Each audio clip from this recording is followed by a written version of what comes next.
by saying thank you for joining us to the session of Visandi og Grøtur, which is a lecture series organized by the Department of Rural Tourism at Holar University, and it's an effort to encourage an open discussion on interesting work that is being done in the areas of sustainable development, rural tourism, hospitality, and management. So on behalf of Holar University, I would like to welcome Jakob Frímann Thorsteinsson, who is an adjunct professor and head of department and PhD student in the School of Education at the University of Iceland. So Jakob will be giving his presentation titled Nature, Value, and Place of Outdoor Education in Iceland. And the presentation will give a short overview of a research project in Iceland on outdoor education. So thank you and welcome, Jakob. Thank you.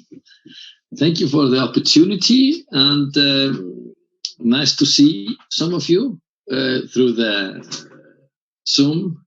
And first I would like to tell you a bit about myself. And I strongly believe in connection with people and with nature. So it's quite challenging for all of us probably to learn through these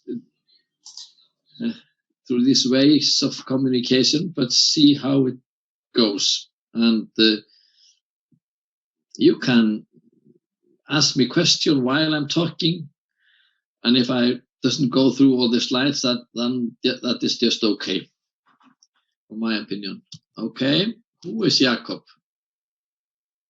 We could just describe myself through pictures. So here are some pictures with my family and friends. I like to be outside, and in my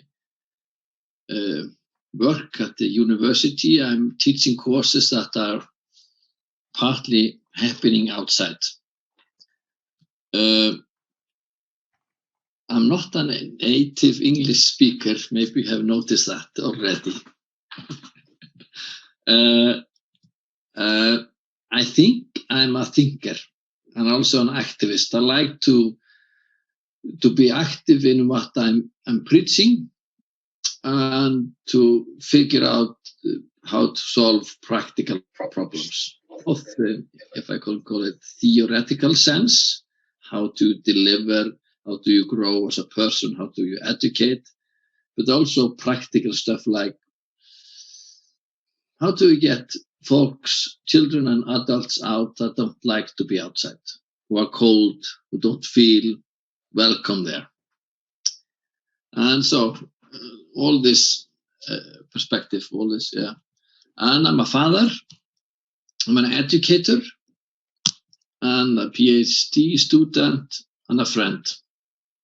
And I think quite often friendship and what I'm doing merge. So a few of those pictures are with colleagues from abroad and home that are also become my friends.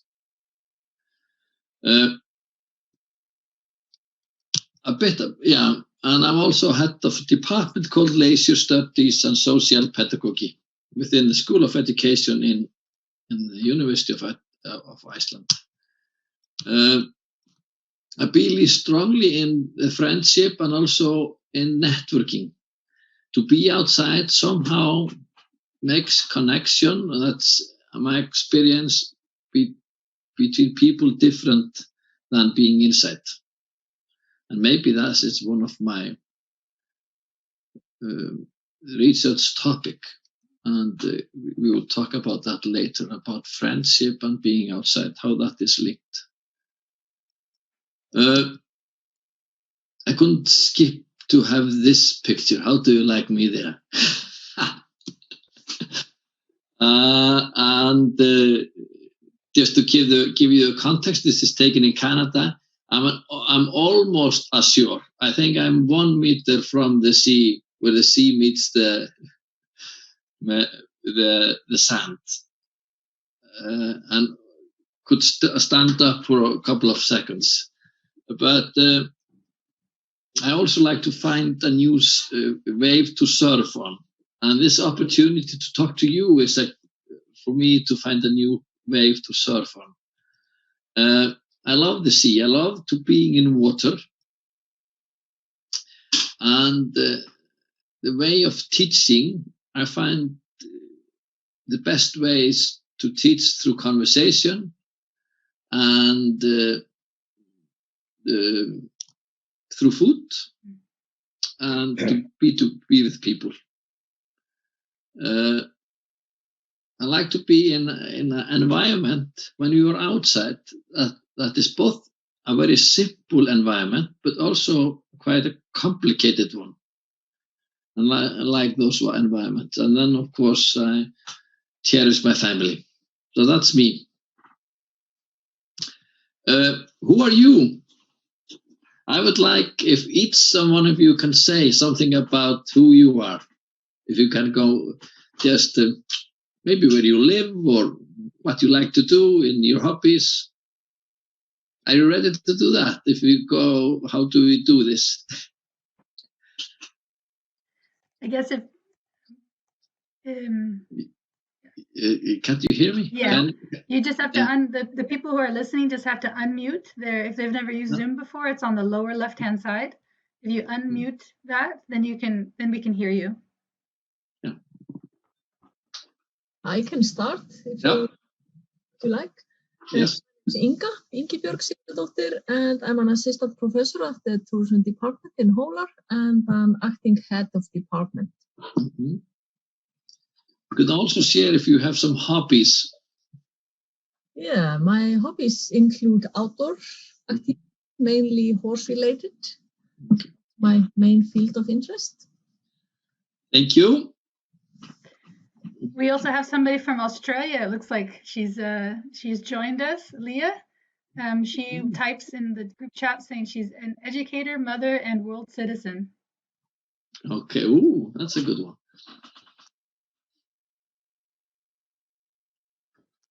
I guess I could talk about myself. I also feel the same as Leah. I'm an educator and a mother of 2 boys. And I'd like to say that I'm a world citizen since I've lived in 4 different countries. But I'm also an outdoor enthusiast too. I like to be outdoors, and I find that's where I get my energy from. Okay. Can more people join in? I can go next. Yeah. My name is Olaf. I'm a student. I live in Copenhagen. Been living for 4 years. And my hobbies are just going outside, meet friends, and something like that. Okay, that's great. I can be next. Do you hear me? Yeah. Yeah. I am from Norway, and I do live in Iceland, but I'm in Norway now because of the virus. And I also love outdoors, and I work as a tour guide in the summers, which I really, really love. And also students. Try to combine all those. Oh, that's great.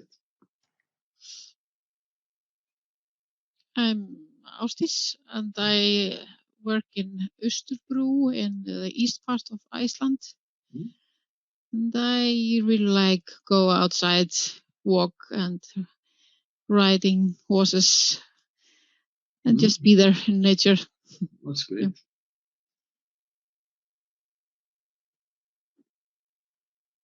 And my name is Solrún, and I live in Reykjavik and in Holar as well.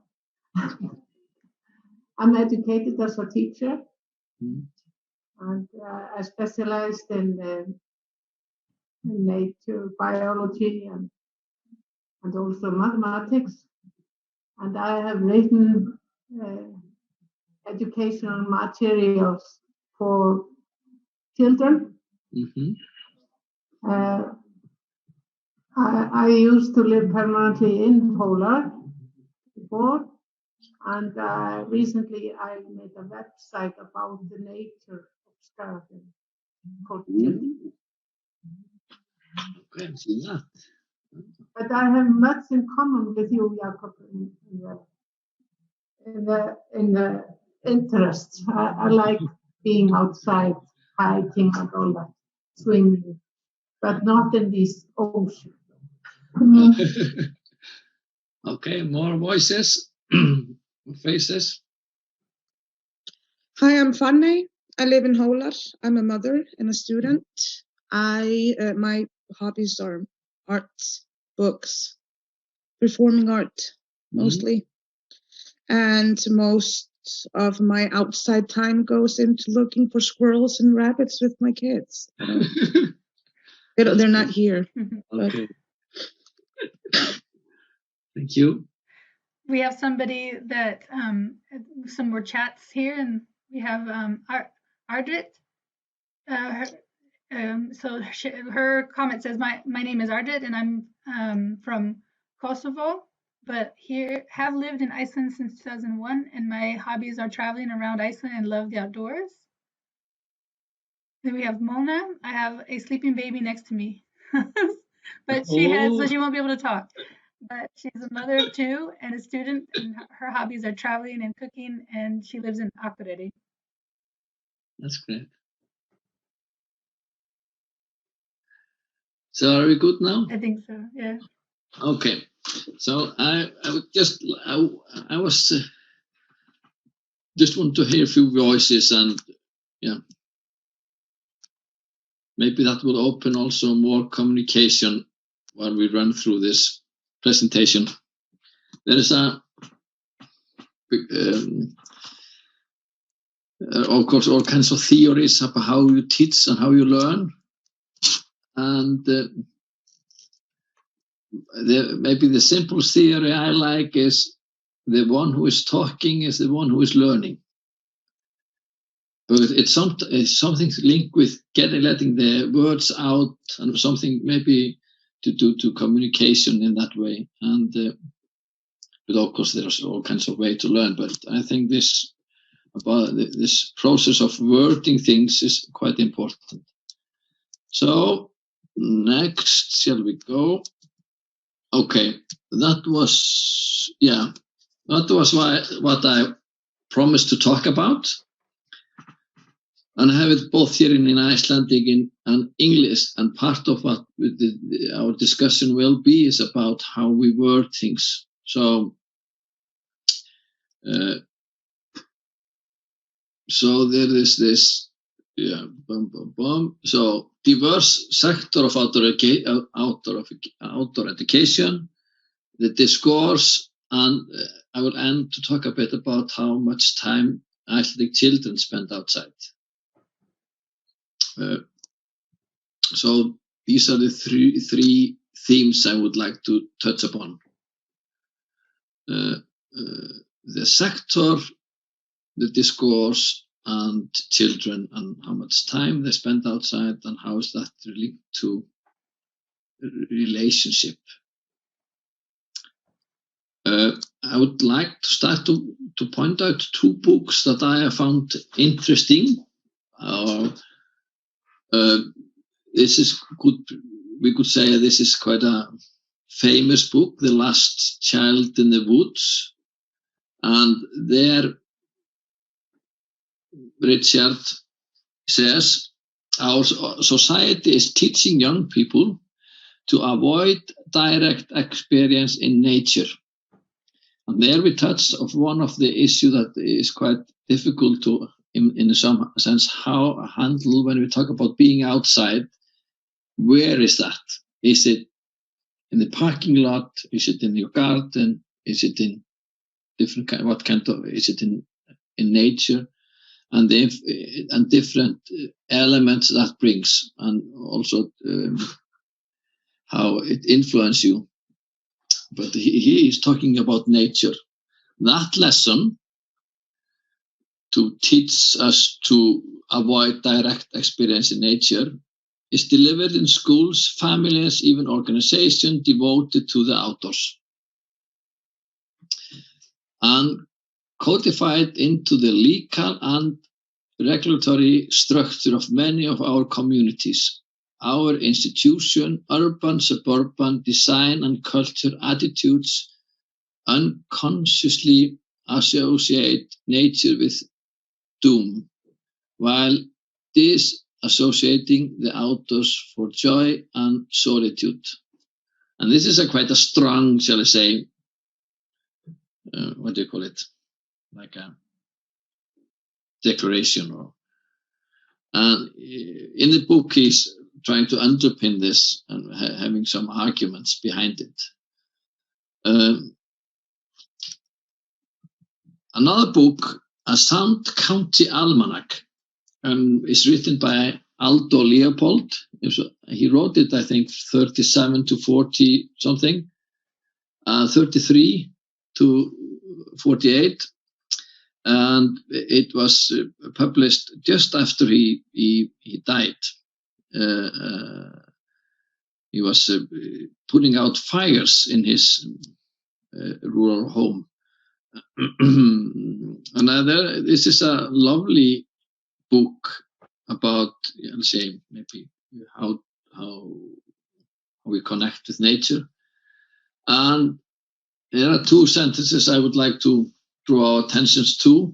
One is, wherein lies the goodness of outdoor recreation? And what can we do to encourage its pursuit? And outdoor recreation, I understand as the Icelandic word may be útivist or útiafþreying.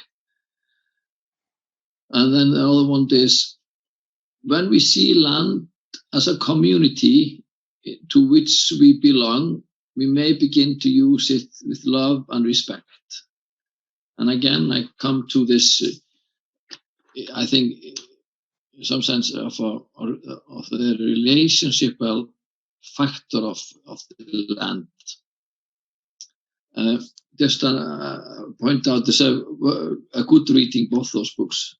But then start about discussing the sector. I will try to draw up a simple picture of it. I could say that I come from a leisure or educational sector, but many of those who are working outside with people are, of course, from the tourism sector. But if we try to draw a simple picture of it and see what are those professions, for example, and we can categorize them in three. We could say national or governmental, and then you can see something of on the municipal level, and tourism. And this is just a simplified pictures to draw out our attention how this sector is structured. We could do play school and leisure homes. We can do open youth work, museums and parks, outdoor recreational areas, private companies, support services, outdoor centers, and youth work and national association. We could probably point out more. It could be private and run by the community. And when we talk about discourse, then each maybe field has its own discourse. Most of my time I have been spending with professional within schools and within leisure, and it could be professional at working in youth centers for teenagers or after school programs called in Icelandic frístundaheimili or félagsmiðstöðvar or community center, and then in primary school, and I see that how people talk about their job are differently. And quite often, maybe they are talking about the same thing, but they use different words. And I will talk a bit about that. So my perspective is educational, and it's nice to. I found it interesting when I was looking at the source for school, the word school that we quite know well, and that means in Greek or Latin what you do in your leisure time, and that was in a time when you probably most of the people were slaves and didn't have leisure time. They were owned by somebody else. So this link to your recreation or your time off is linked to school. But now we look at it more as a maybe we say school is like work. Sometimes we say that. And to educate, or it comes from educare, that's bring something out. And I think we can bring things out both when we are working with tourists and educate them, and also working with children. So I think there's quite much more in common than separate us. We have defined leisure studies as a discipline that deals with and identifies leisure as a personal and social path of education, cultural well-being, recreation, pedagogy, and democratic participation of individuals. And when I was learning a bit, I was teaching at Holar University for a few years or a period, and also learning a bit. I was taking courses, and one thing I learned was about educational tourism. So there's many links there. And if we look at the discourse, I'm put a light on the sectors and how do we word our thoughts on what we are doing. And this is a classical definition of what outdoor education is, how it is defined. There are many, many definitions of it. It comes from Donaldson and Donaldson. Education in, about, and for the outdoors. And I would like to look at a few concepts that are linked to outdoor education. This what I quite often use as a core concept or umbrella concept, but there are many, many more. We see environmental education as one. And those are both my translations and also translations that I have from other resources. Outdoor learning, outdoor teaching. Uteskole is a strong concept in the Scandinavian countries. Field trips, education for sustainable development, and that has I think, this is a Scottish one. Learning for sustainability is maybe more used in Iceland.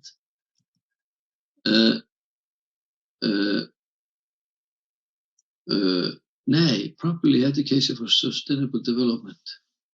We can talk about that later.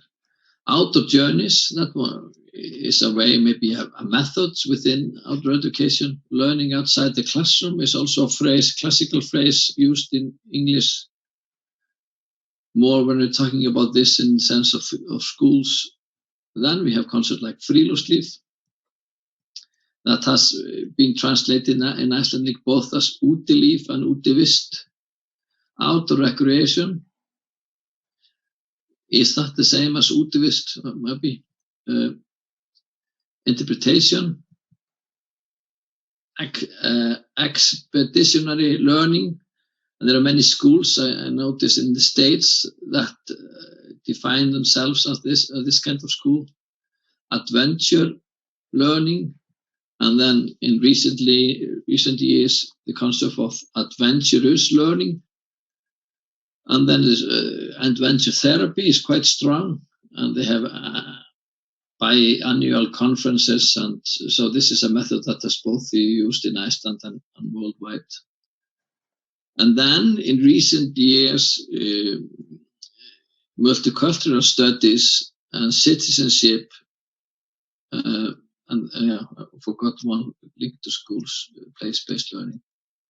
So there I'm putting it into maybe fields or something that those concepts in each of the rings have something in common.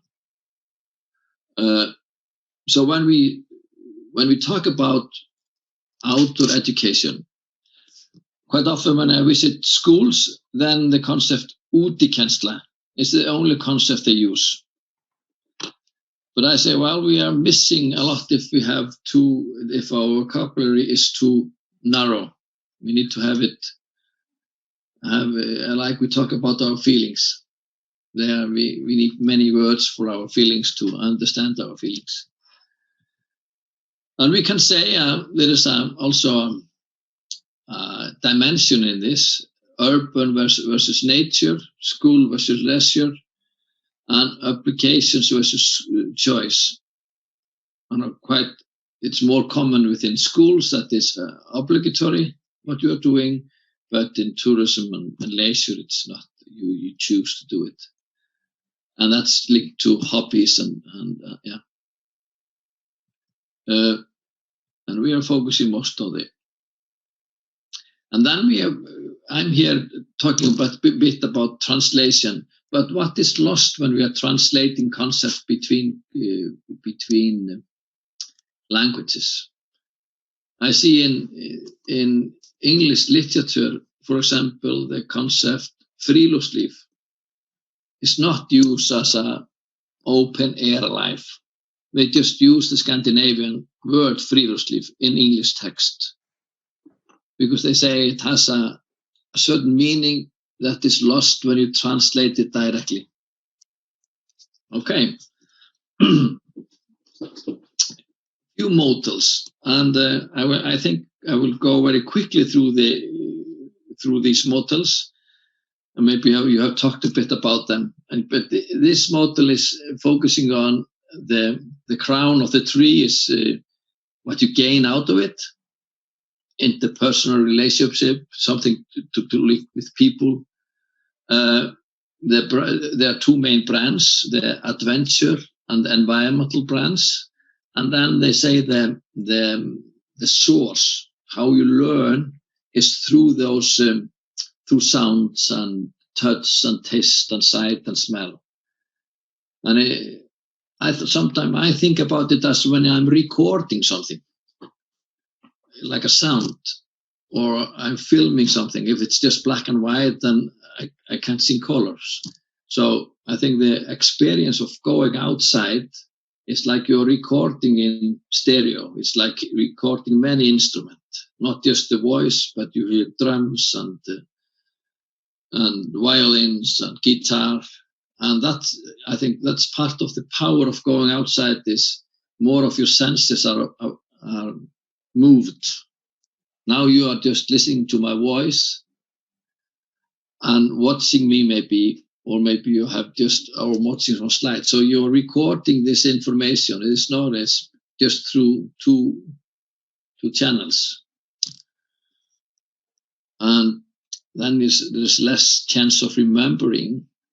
But when you go outside, maybe you have this smell or something, or maybe you get very cold, and then it's more linked in your system.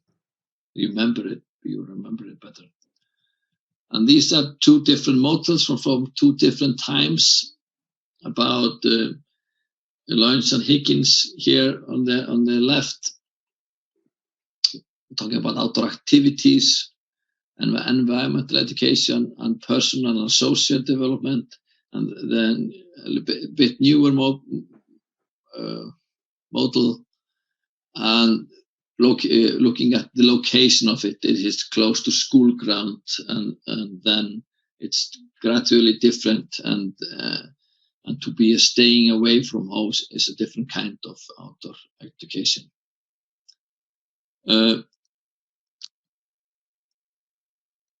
Then I'm trying to draw up if we can call it Icelandic model, to draw up our concept. So part of my research has been running focus groups and talking to professionals in different sectors and ask them to describe their work and what they do outside. And few, shall I say, concepts are more used than others. But there's mainly these two fields who are working in útivist and útilíf, and the one who's working with útinám and útikennsla, outdoor learning and outdoor teaching and outdoor recreation and friluftsliv. And if maybe you are educating yourself to work more with outdoor recreation, maybe. But my aim is to draw those, shall I say, sectors or those fields more together. And there's something with this experience that you get through your own choice, through your own interest. The Icelandic word for, I think, interest in English is áhugamál. And at some stage in our, when we were designing our language or making our language, then somebody thought about, yes, what is it? There's something that is on your mind. It's so if you got something on your mind, I think you learn it. And that's why I think to learning through your interest or have an interest in what you're learning is a vital. It is very important. I think we all together, we need to define those concepts, and those many concepts that I talked about here earlier in the big picture here.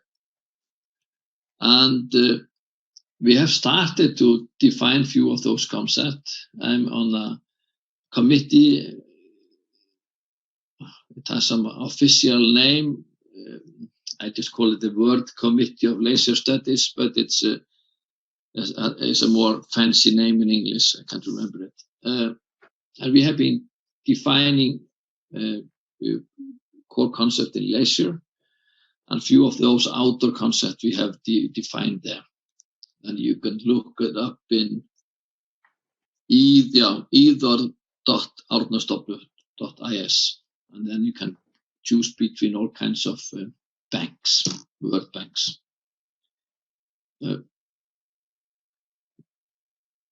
Okay, are we to the time? Yeah, we are down to the time. How much time children spend outside? I hope my children answer this call. Yeah, that one of my research interest, and this came up through the process of my research, was that how much people thought that Icelandic children spend more time outside than in other nations. And is it of interest that children spend less or more outside? So I wanted to research that. And as children in Iceland, I got like 63% of children like in 6th, 8th, and 10th grade. So 6th grade is that 11 years old to 15 or 16 year old to answer a questionnaire, and it was a part of a big questionnaire called Health and Behavior of School Age Children. And here is how much time they spend. They were asked how much time you spend on weekdays, so yesterday and the day before yesterday, and last weekend, Sunday and Saturday.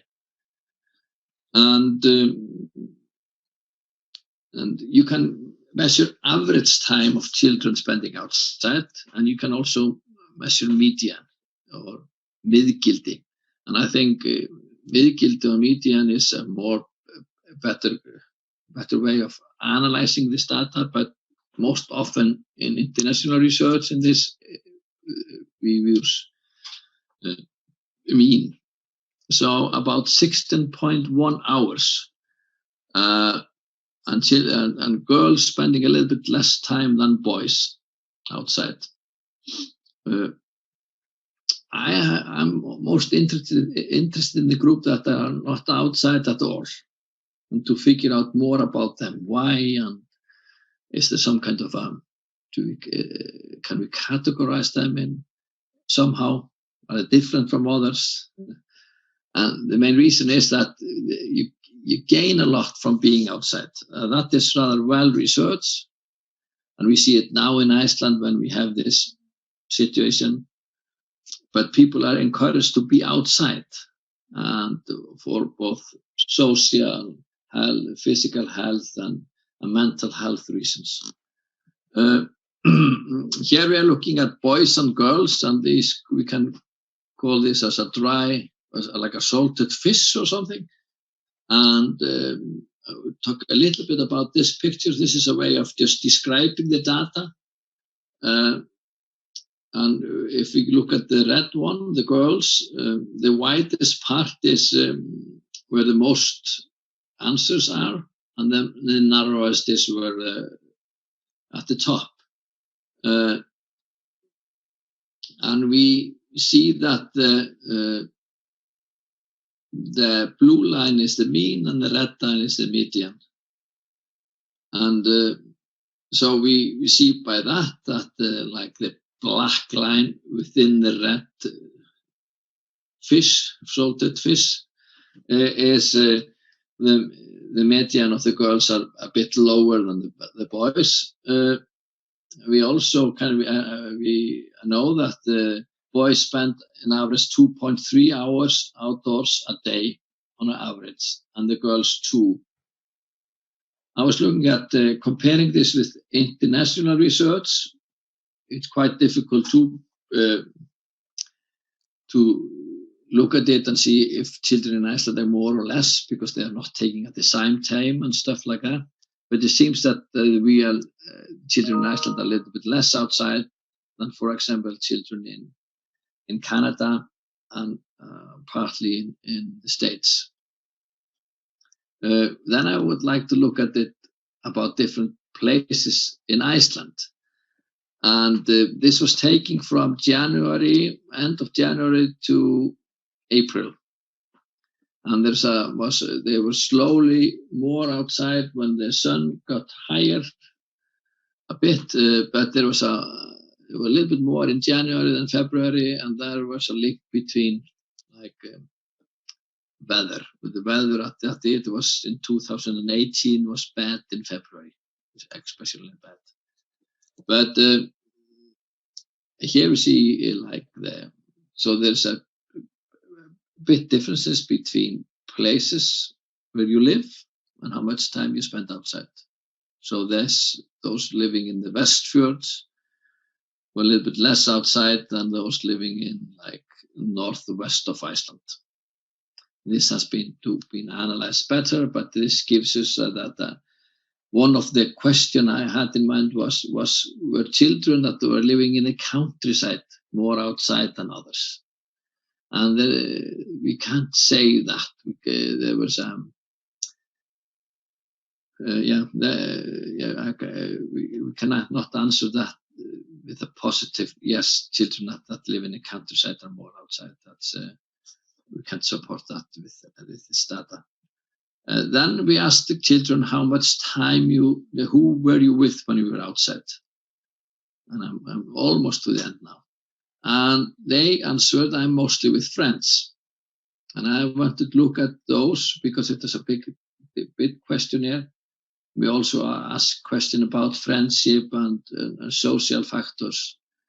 And there we see that children that they were measuring relationship with school, relationship with the friends, and relationship with families. And those children who had all those relationships, those 3 relationships bad, so they had not a good relationship with the school or with the parents or with friends, they were more likely to spend less time outside. So this factor of, and if I try to sum this up very quickly, so the factor of being outside, if I want to increase the time children spend outside, then that is through relationship with other children. So children going outside to play with other children, if I phrase it very simple. So we can build castles and make great outdoor places, But if children are not out there playing outside, then other children will not join them. So I think that what we need to do is to bring children together outside, and those children who have few friends, they're less likely to be outside than those who have many friends. And then the final slide is two of my hobbies now, because of the what is happening in our life now. Then I made a short web about what you can do, what children can do now. Many of those ideas are ideas to be outside, and there's a link to that site. And then I also would like to draw your attention to a summer course that I will be teaching in the autumn, in August. It's a cross-disciplinary course, and I know you have got emails about that. Okay, thank you. Sorry being 6 minutes too long. Over to you, Jessica. Thank you so much. That was, I think the time was fine. We have time right now to answer questions. If there's anybody in the audience that have any questions for Jakob. Or opinion.